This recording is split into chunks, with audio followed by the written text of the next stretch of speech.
to start your second lecture of project management of some new problems. So we just saw the first lecture, the operating leverages problems or some leverages problems. So some performer of income statement, sales minus variable cost is equal to contribution less fixed cost is equal to get EBIT. After that, we less interest, we will get EBT. Okay, so start from the new problem. The first one is getting leverage of financial leverage and combined leverage. Show the income statement. So दोन आपल्याला statement दिली तिथं त्याच्यामध्ये output units 75,000, fixed cost 70,000, unit variable cost 7.50, interest expenses also given 40,000, and unit selling price 25. So just move for the solution. Sales, how much the sales here given here? 75,000. बघा आपल्याला output units 75,000 दिलेले आहेत, तसेच खाली unit selling price 25 दिलेली आहे. So ह्या दोघांचं मल्टिप्लिकेशन म्हणजेच आपला sales 75,000 units multiply by 25 we will get 18,75,000. पुन्हा एकदा बघा, सेल्स आपले युनिट्स दिलेत, आउटपुट युनिट्स 75,000 आणि सेलिंग प्राइस जी आपली कॉस्ट आहे ती 25 दिलेली आहे. त्या दोघांचं मल्टिप्लिकेशन म्हणजेच आन्सर आलं आपलं 18,75,000 लेस व्हेरिएबल कॉस्ट. आपण परफॉर्मन्स नुसारच जातोय. लेस व्हेरिएबल कॉस्ट आहे 75,000 युनिट्स मल्टिप्लाय बाय आपले त्यांनी टोटल युनिट्स व्हेरिएबल कॉस्ट किती दिलेले आहेत 7.50. So 75,000 multiply by 7.50 is equal to we will get 5,62,500. म्हणजे व्हेरिएबल कॉस्ट आपली होती 7.5 पर युनिट. त्याला पुन्हा एकदा आपण आउटपुट युनिटशी मल्टिप्लाय केलंय 75,000 multiply 7.5. So we will get 5,62,500. त्याच्यानंतर काय भेटलं आपल्याला? Contribution. Sales minus variable cost is equal to get contribution. Contribution आपलं किती निघालं? 13,12,500 जे इथं भेटले आपल्याला. त्याच्यानंतर आहे फिक्स कॉस्ट. फिक्स कॉस्ट आपली आहे 70,000. आता फिक्स कॉस्ट ही हमेशा सेम असते, ती कधी त्याच्यामध्ये चेंज कधीच होत नाही. ओके, सो फिक्स कॉस्ट आहे तशी आपण घेतली 70,000. त्याच्यानंतर आपली जी कॉन्ट्रीब्युशन होती 13,12,500 less fix cost we will get 12,42,500. म्हणजेच काय भेटलं आपल्याला? EBIT. आता EBIT म्हणजेच काय? तर earning before interest and tax, जो आपण इंटरेस्टच्या अगोदर कॅल्क्युलेट करतो. 12,42,500 लेस इंटरेस्ट. आता इंटरेस्ट किती आपल्याला आहे तो सुद्धा आपल्याला प्रॉब्लेम मध्ये दिलेला आहे. Interest expenses 40,000. तर less 40,000 we will get EBT. EBT किती भेटलं आपल्याला? 12,02,500. पुन्हा एकदा सांगतो की 12,42,500 मधून आपण इंटरेस्ट लेस केला तर आपल्याला EBT भेटलं. EBT म्हणजेच काय? तर अर्निंग बिफोर टॅक्स, जो आपल्याला भेटला 12,02,500. आता आपल्याला फॉर्म्युले कॅल्क्युलेट करायचे आहेत. लिव्हरेजसाठी 3 फॉर्म्युले असतात. पहिला आहे डिग्री ऑफ ऑपरेटिंग लिव्हरेज, दुसरा आहे डिग्री ऑफ फायनान्शियल लिव्हरेज आणि तिसरा आहे degree of combine leverage. So degree of operating leverage is equal to contribution upon EBIT. So आपलं कॉन्ट्रीब्युशन आपल्याला किती भेटलं? 13,12,500 डिवायडेड बाय आपला EBIT 12,42,500. सो आन्सर आपला आलं फर्स्ट 1.06. हे भेटलं आपल्याला पहिल्याचं answer. Next degree of financial leverage. Degree of financial लिव्हरेजचा फॉर्म्युला काय आहे? EBIT म्हणजेच earning before interest and tax upon EBT. EBT म्हणजे अर्निंग बिफोर टॅक्स. सो आपला EBT किती आहे? EBIT आहे आपला आहे 12,42,500 अपॉन EBT 12,02,500 जो आपल्याला वरती भेटलाय. म्हणजे आपला आन्सर भेटलं 1.03. and the last is degree of combined leverage. the degree of combined leverage म्हणजे काय? की हा दोघांचा multiplication, degree of operating leverage multiply by degree of financial leverage. So आपला डिग्री ऑफ ऑपरेटिंग लिव्हरेज किती आपल्याला फाइंड झाला? 1.06. तसाच डिग्री ऑफ फायनान्शियल लिव्हरेज आपला होता 1.03. So 1.06 multiply by 1.03 is equal to 1.09. इथं आपला पहिला प्रॉब्लेम संपला आहे. So move on second problem. The operating income of hypothetical limited amount of rupees 1,86,000. आता आपले ऑपरेटिंग इन्कमची अमाउंट किती आहे? 1,86,000 it pays 35% tax on its income. त्याच्यावरती तुम्हाला 35% टॅक्स सुद्धा त्यांनी दिलेला आहे. Its capital structure consist of the following. तर आपल्या पुढे दिलेलं आहे 14% डिबेंचर, त्याची अमाऊंट आहे 5 लाख. सेकंड आहे 15% शेअर्स, त्याची अमाऊंट आहे 1 लाख. आणि the last is equity share ₹100 each in bracket दिलेलं आहे, त्याची अमाऊंट आहे 4 लाख. आता ह्याच्यामध्ये आपल्याला फाईंड काय करायचंय, तर first of all determine the EPS. आपल्याला ईपीएस फाईंड करायचं आहे. सेकंड आहे determine the percentage of changing in EPS associated with the 30% change, both sides increase and decrease. And the third is determine the degree of financial leverage at the current level of EBIT. And the fourth, what additional data do you have to need compute the operating as well as combined leverage. So answer ला सुरुवात करतोय.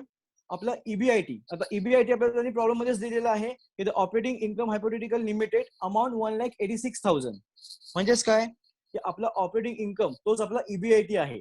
जेव्हा आपण लास्टला find करतो operating income किंवा EBIT earning before interest and tax, तोच आपला EBIT 1,86,000 मायनस इंटरेस्ट. आता इंटरेस्ट दिलेला नाही प्रॉब्लेम मध्ये, तो आपल्याला फाइंड करायचा आहे. तो कसा फाइंड करायचा की 14% डिबेंचर दिलेले आहे. आता डिबेंचर हे प्रकार कशामध्ये येतं, लोन फंड मध्ये, बरोबर आहे. मग त्याच्यावरती आपल्याला काय भेटणार, इंटरेस्ट भेटणार. सो 14% डिबेंचर हे 5 लाख त्याची अमाऊंट दिलेली आहे. मग 5 लाखावरती आपल्याला काढायचे आहे 14%. सो वी विल गेट 70,000, बरोबर आहे. सो आपला इंटरेस्ट किती आपल्याला भेटला, 70,000. पुन्हा एकदा सांगतो की डिबेंचर वरती आपण 14% डिबेंचर काढलेले आहेत 5 लाख वरती. सो आपल्याला आन्सर किती भेटलं, आपलं 70,000. So EBIT minus interest we will get EBT. So EBT म्हणजेच काय, तर अर्निंग बिफोर टॅक्स, जो आपल्याला किती भेटला 1,16,000 रुपये. नेक्स्ट लेस टॅक्स. आता अर्निंग बिफोर टॅक्स काढलाय, तर आफ्टर टॅक्स आपल्याला काढायचा आहे. सो आफ्टर टॅक्स काढताना कसं करणार आपण, EBTच्या नंतर दिलेले टॅक्स. आपल्याला टॅक्सेस प्रॉब्लेम मध्ये किती दिलेला आहे, 35%, बरोबर आहे.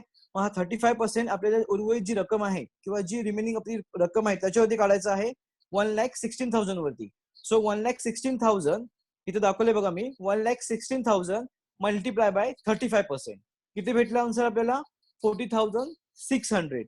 म्हणजेच आपला EAT किती भेटला, EAT means what, earning after tax. Tax काढल्यानंतर किती भेटला, 75,400. ओके. सो त्याच्यानंतर आपल्याला काढायचं आहे लेस प्रेफरन्स डिव्हिडंड. आता प्रेफरन्स डिव्हिडंड कसा काढायचा, तो सुद्धा आपल्याला फाइंड करायचा आहे. 15% प्रेफरन्स शेअर्स दिलेले आहेत आपल्याला. सो 15% प्रेफरन्स शेअर्स दिलेले आहेत 1 लाख. सो 1 लाखावरती 15% म्हणजे किती भेटला आपल्याला, 15,000 रुपये. सो त्याच्यामधून EAT आफ्टर टॅक्स मधून प्रेफरन्स डिव्हिडंड लेस करायचा. So 75,400 minus 15,000 we will get 60,400. तो आपला झाला net profit available to equity share holders. समजलं प्रत्येकाला की प्रेफरन्स डिव्हिडंड 1 लाखावरती आपण 15% घेतले, जे दिलेले आहेत प्रॉब्लेम मध्ये आपल्याला गिवन आहेत, त्याच्यावरती आपल्याला 15,000 भेटले. 15,000 आपण 75,400 मधून लेस केले, म्हणजे आपल्याला भेटले 60,400. त्याच्यानंतर net profit available of equity share holder upon number of equity share. आता नंबर ऑफ इक्विटी शेअर सुद्धा आपल्याला फाइंड करायचे आहेत.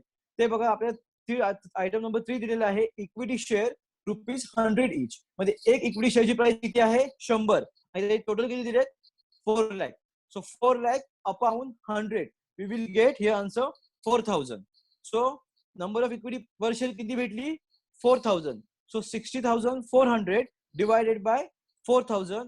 So we will get EPS. EPS means what, earning per share. किती भेटलं आपल्याला, ₹15.1 पर शेअर. ओके. ही झाली आपली ऍडजस्टमेंट नंबर 1. आता ऍडजस्टमेंट नंबर 2 होती आपली determine the percentage of EPS. 30% increase both side, 30% increase and second side 30% decrease. So second adjustment here, EBIT 2,41,800. आता हे कसे आले, तर आपला EBIT इन्क्रीज करून दाखवायचा आहे. आपला अगोदरचा EBIT किती होता, 1,86,000. त्याच्यावरती आपण काय केलं, मल्टिप्लिकेशन केलं. म्हणजेच काय, ते 30% इन्क्रीज केले त्याला. 1,86,000 मल्टिप्लाय बाय 30%, आपल्याला आन्सर भेटतं 55,800. सो 55,800 आपल्या उर्वरित रक्कम जी अगोदरची होती EBIT 1,86,000 त्याच्यामध्ये आपल्याला ऍड करायचं आहे. म्हणजे आपलं आन्सर भेटतं 2,41,800. नेक्स्ट आहे ईबीआयटी डिक्रीज. जर आता ईबीआयटी डिक्रीज करून तुम्हाला आन्सर करायचं आहे. आपलं ईबीआयटी ओल्ड ईबीआयटी सेम असणार आहे 1,86,000. त्याच्यावरती तुम्हाला काय करायचं आहे 30% लेस करायचे आहेत. म्हणजेच काय की 1,86,000 वरती तुम्ही 30% लेस करणार, 55,800 लेस करणार, म्हणजे आपल्याला भेटणार 1,30,200. ओके. नेक्स्ट आता ईबीआयटी नंतर आपला इंटरेस्ट हा आपला ऑलरेडी गिवन आहे, त्याच्यामध्ये काही चेंजेस नाही आहे. सो इंटरेस्ट आपला किती होता 70,000 for both side, increase side also and decrease side also. So 70,000 लेस केले आपण 2,41,800 मधून, तर आपल्याला ईबीटी किती भेटलं 1,71,800. सेकंड साइडला सुद्धा आपण ह्याच्यामधून लेस केले तर 1,30,200 होतं, तिथं 70,000 लेस केले, आन्सर भेटला आपल्याला 60,200. Next EBT. आता ईबीटी फाईन करायचं आपल्याला. ईबीटी म्हणजे अर्निंग बिफोर टॅक्स, जसं मागाशी आपण फाईन केलं सेमच आहे. 171,800 उर्वरित रक्कमवरती लेस टॅक्स 35%, तो सुद्धा आपल्या प्रॉब्लेम मध्ये गिव्हनच आहे. ओके. सो 60,130 हा आपला भेटला टॅक्स फॉर इन्क्रीजिंग साइड साठी. तसंच डिक्रीजिंग साइड साठी 60,200 लेस 35% 21,070 रुपीज. ओके. हे आन्सर लेस केल्याच्या नंतर आपल्याला अर्निंग आफ्टर टॅक्स भेटलं. ओके. म्हणजेच काय टॅक्स लेस केल्यानंतर 1,16,770 1,11,670 आपल्याला आफ्टर टॅक्स भेटलं इन्क्रीज साईडला. आणि डिक्रीज साईडला काय भेटलं 39,130. हे झाली आपली डिक्रीज साईडचं आन्सर. लेस प्रेफरन्स डिव्हिडंड. आता प्रेफरन्स डिव्हिडंड आपला सुद्धा काढलेला होता मगाशी. कसा काढला होता आपण की 1 लाखावरती 15%, म्हणजेच किती आले होते 15,000. ते आहे तसे पुन्हा घ्यायचे, त्याच्याच बोथ साईडला 15,000. मग 1,11,670 मधून 15,000 लेस करायचे आपल्याला, म्हणजे किती भेटले 96,670. आणि सेकंड साइड 24,130.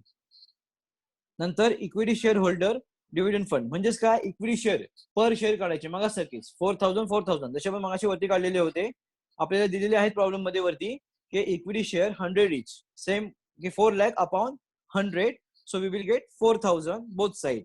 सो आपलं किती आलं आन्सर हे लेस करायच्या नंतर की 96,670 upon 4,000 we will get EPS of increasing side 24.17 and the decreasing side 6.03.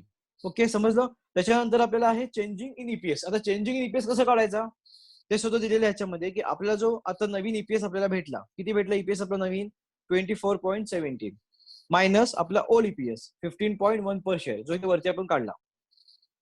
Okay. So आपलं आन्सर किती भेटलं आपल्याला ते काढल्याच्या नंतर टोटल आन्सर भेटलं 15.10. म्हणजेच काय केलं त्याचं डिवायडेशन केलंय 10 multiply by 100 divide by 60. So आपल्याला भेटलं आन्सर 60%. सेम ह्या साईडला सुद्धा 6.30 minus 15 10 upon 15 point multiply by 100. So we will get minus 60%. का कारण ह्याचं आपल्याला मल्टिप्लिकेशन केलं, पण मल्टिप्लिकेशन केल्यानंतर आपण आन्सर भेटलं ते मायनस मध्ये भेटलं. ओके. सो आपले हे झालं ऍडजस्टमेंट नंबर 2. आता ऍडजस्टमेंट नंबर 3 जी आपली आहे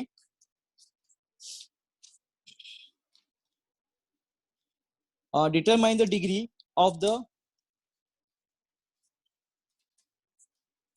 determine the degree of the financial leverage at the current level of EBIT. So आपली करंट लेवल ऑफ EBIT किती होती जी आपल्याला वरती भेटली. EBIT आपली होती 1,86,000 जी ऑलरेडी प्रॉब्लेम मध्ये गिवन आहे.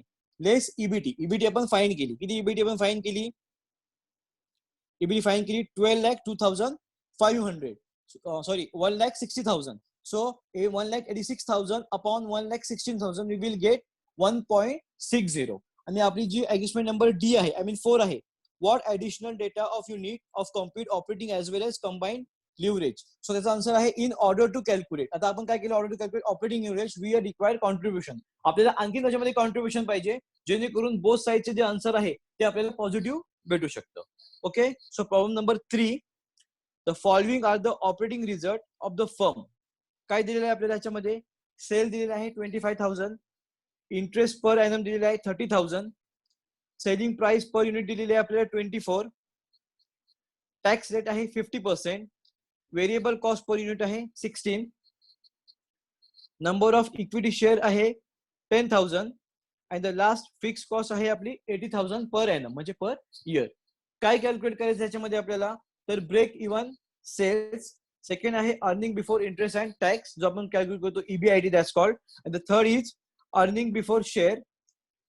त्याच्यानंतर आहे operating leverage and the last is financial leverage. So move for solution. Sales आपलं किती दिले होतात आपल्या ह्याच्यामध्ये? 25,000 सेल दिलेला आहे. Multiply by per unit. आता पर युनिट किती होते आपल्या इथं? तर selling price per unit 24. So 25,000 multiply by 24 we will get 6 lakhs. पुन्हा एकदा बघा, आपल्याला सेल्स दिलेला आहे 25,000, त्याला आपल्या सेलिंग युनिटशी मल्टिप्लाय करायचं आहे. So 25,000 multiply by 24 we will get 6 lakh sales of that year. And the less variable cost. आता व्हेरिएबल कॉस्ट सुद्धा आपल्याला याच्यामध्ये त्यांनी दिलेली आहे पर युनिट मध्ये. सो आपली व्हेरिएबल कॉस्ट पर युनिट किती आहे? ₹16, 16 रुपये. सो 16 पर युनिट आहे. सो 16 मल्टिप्लाय बाय तुमची 25 per unit cost. So we will get 4 lakh. 4 lakh. सो 6 lakhs minus 4 lakh. How much we will get? 2 lakh. आपलं contribution किती झालं? 2 lakh. Yes, minus V. Sales minus variable cost is equal to contribution. We will get 2 lakh. After that less fix cost. आता fix cost किती आपल्या ह्याच्यामध्ये? Fix cost सुद्धा त्याला given आहे 80,000. 80,000 दिलेली आहे, ही चेंज होत नाही. सो 80,000 आपण घेतली, 2 lakh मधून 80,000 गेले, वी विल गेट 1,20,000. सो 1,20,000 आपण ह्याच्यातून काढले. सो EBIT 1,20,000 काढल्याच्या नंतर आपलं आन्सर आलं पूर्ण 1,20,000. पुन्हा एकदा बघा, फिक्स कॉन्ट्रीब्युशन मधून फिक्स कॉस्ट लेस झाली, 2 लाख मधून 80,000 लेस झाले, आपल्याला भेटले 1,20,000. हा आपला EBIT. त्याच्यानंतर लेस इंटरेस्ट. इंटरेस्ट सुद्धा दिलेला आहे आपल्याला. इंटरेस्टची अमाऊंट आपल्याला दिलेली आहे 30,000. सो 30,000 आपण इंटरेस्ट घेतला. सो EBIT मधून इंटरेस्ट लेस झाला. EBT. आता EBIT interest earning before interest and tax काढल्याच्या नंतर आपल्याला इंटरेस्ट लेस झाला. उरला काय आपला? EBT, म्हणजे टॅक्स रेट फक्त उरला. सो EBT आपल्याला किती भेटलं? 90,000. त्याच्यानंतर आता अर्निंग बिफोर टॅक्स. टॅक्स आपल्याला किती दिलेला आहे? 50%. तो सुद्धा गिवन आहे. सो EBT लेस टॅक्स रेट 50%. सो 90,000 चे 50% म्हणजे किती? 45,000. सो आपलं आन्सर किती आलं? EAT earning after tax 45,000. Okay. So next आपल्याला आता पहिलं काय कॅल्क्युलेट करायचं होतं ह्याच्यामध्ये? तर break even sale. So break even sale आपला किती आहे?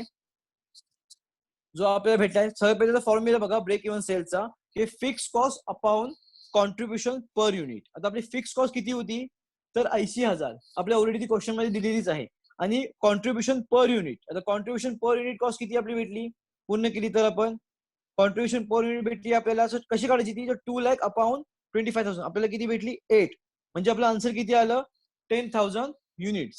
सेकंड आहे EBIT. EBIT आपल्याला डायरेक्ट फाइंड झालाय. किती आहे आपला EBIT? दिल्याप्रमाणे 1,20,000. Next earning per share. आता अर्निंग पर शेअरचा फॉर्म्युला काय आहे? Earning after tax upon number of equity share. आता अर्निंग आफ्टर टॅक्स किती भेटला आपल्याला शेवटला इथं? तर 45,000 upon number of equity share. Number of equity share किती आहे?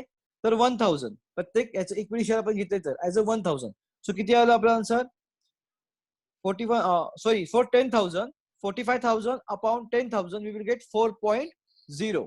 त्याच्यानंतर आहे ऑपरेटिंग लिव्हरेज. आता ऑपरेटिंग लिव्हरेज आपला फॉर्म्युला आहे तोच इथं वापरायचा. Contribution upon EBIT. आपलं कॉन्ट्रीब्युशन किती होतं जिथं वरती आपल्याला फाइंड झालं? तर 2 लाख. 2 लाख अपॉन EBIT जो आपल्याला फिक्स कॉस्टच्या नंतर फाइंड झाला 1,20,000. So 2 lakh upon 1,20,000 is equal to 1.67. The last is financial leverage. Financial leverage काय आहे आपला? EBIT upon EBT. आता आपलं EBIT किती दिलेलं आहे ह्याच्यामध्ये? तर 1,20,000 अपॉन 90,000. बरोबर आहे. आता फायनान्शियल लिव्हरेज EBIT आपला 1,20,000 आणि आपल्याला जो शेवटला भेटला EBT इंटरेस्ट लेस केल्यानंतर 90,000. मग 1,20,000 अपॉन 90,000 इज इक्वल टू 1.33. हा झाला आपला आन्सर. हे झाला आपला प्रॉब्लेम नंबर 3. ओके. काही क्वेश्चन असतील तुम्ही विचारू शकता याच्याबद्दल.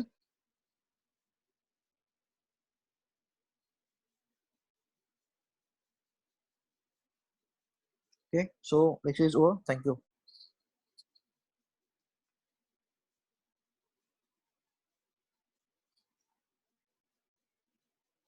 Hello.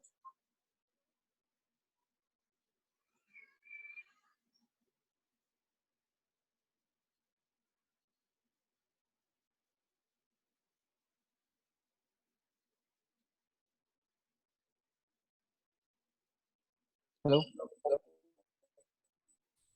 Hello. Hello. Hello. Hello sir. हा, काही क्वेश्चन आहेत याच्याबद्दल? नाही. ओके, समजले तिन्ही प्रॉब्लेम? हो समजलं. थँक्यू.